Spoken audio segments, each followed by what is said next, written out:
Hello friends, good morning. आज हम पढ़ेंगे जेनेटिक मटेरियल। जेनेटिक मटेरियल आपको बताइए क्या होता है, डीएनए एंड आरएनए के बारे में। ठीक है, ये जेनेटिक मटेरियल होता है, ये न्यूक्लिक एसिड होता है। इसकी जो खोज की थी किसने की थी? रिचर्ड एल्टमन ने की थी।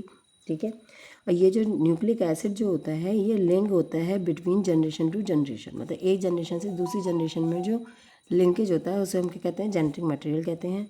ये दो टाइप का, डीएनए और आरएनए। डीएनए जो होता है उसकी फुल फॉर्म जो होती है डीऑक्सी राइबोज न्यूक्लिक एसिड, और आरएनए की होती है राइबोज न्यूक्लिक एसिड। डीएनए जो था वो किसने करा था? ये जॉनसन फ्रेंडिस ने करा था। ठीक है, इन्होंने कहाँ देखा था? ये पस सेल्स में देखा था और नेम इसको दिया था न्यूक्लिन।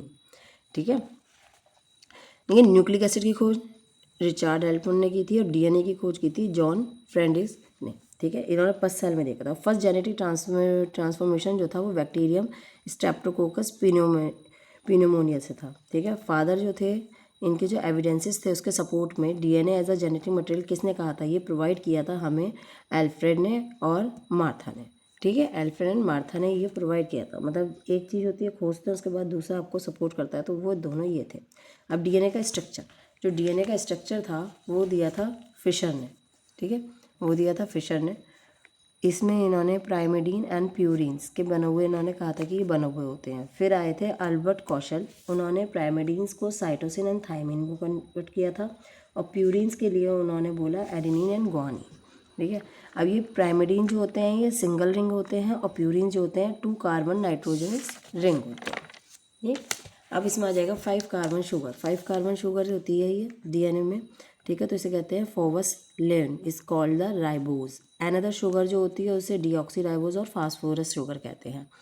ठीक, न्यूक्लियोटाइड्स, न्यूक्लियोटाइड्स क्या होते हैं? जो डीएनए के पॉलीमर्स होते हैं उसमें कंसिस्ट करता है एक लॉन्ग चेन। जो लॉन्ग चेन होती है जैसे कार्बन कार्बन की लॉन्ग चेन चलती जाती है उसे मोनोमर कॉल कहते हैं, मोनोमर कहते हैं उसे। तो उसे हम क्या कहेंगे? न्यूक्लियोटाइड्स। ठीक, न्यूक्लियोटाइड्स। डीएनए को पॉलीन्यूक्लियोटाइड्स भी कहते हैं। अब ये न्यूक्लियोटाइड्स जो होते हैं, ये न्यूक्लियोटाइड्स जो हैं इनको जो न्यूक्लियोसाइड्स हैं इनको हम कहते हैं pentose sugar base. Pentose sugar base of nucleosides. DNA को पॉलीन्यूक्लियोटाइड कहते हैं। न्यूक्लियोटाइड्स को हम 3 भागों में डिवाइड करते हैं, शुगर, नाइट्रोजन एंड फास्फेट। ठीक है, जो ये नाइट्रोजन होता है वो एक रिंग स्ट्रक्चर होती है। ठीक, रिंग स्ट्रक्चर के फॉर्म में पाया जाता है। और न्यूक्लियोसाइड जो होते हैं फास्फेट ग्रुप अटैच होते हैं 5 कार्बन को, जिसको हम न्यूक्लियोटाइड कह देते हैं। न्यूक्लियोसाइड से जैसे ही 5 कार्बन अटैच होते हैं उसे हम न्यूक्लियोसाइड्स कह देते हैं।